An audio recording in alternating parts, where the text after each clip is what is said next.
I heard a great interview with you with Poppy Harlow, Yes. where it was a terrific interview, and you talked about finishing Harvard, finishing HBS, going to Morgan Stanley.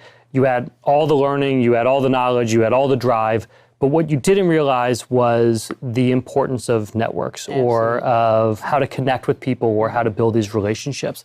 Can you just talk a little bit about the impact that had on you or how you came to realize that? I realized that being smart and working hard wasn't enough. It still wasn't getting me at the top of the class, despite how smart I thought I was and despite how hard I was working, because you cannot outwork me, Dad.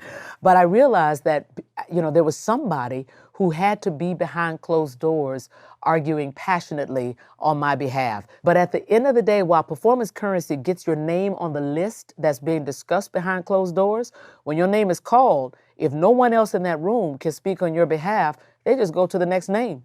And it has nothing to do with your ability to do the job or nothing to do with whether or not you deserve top bucket or middle bucket.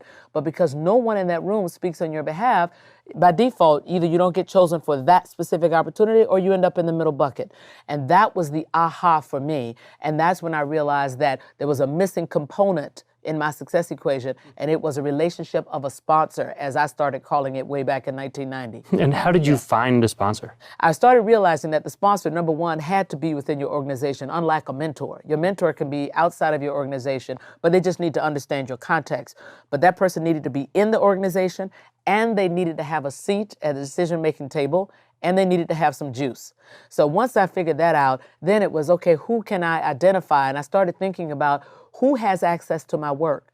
It doesn't necessarily have to be your boss. It's great if it is, but it just needs to be somebody that will have credibility behind closed doors when they're talking about you. So any exposure to your work gives them that credibility. Sometimes you run into people who feel that once they discover this path, they'll be accused of being nakedly ambitious, of being, overly career focused. Did that ever slow you down? That's right. And let me tell you what I tell people who worry about that, because when I say that, people say, oh, but what about if people think I'm brown-nosing?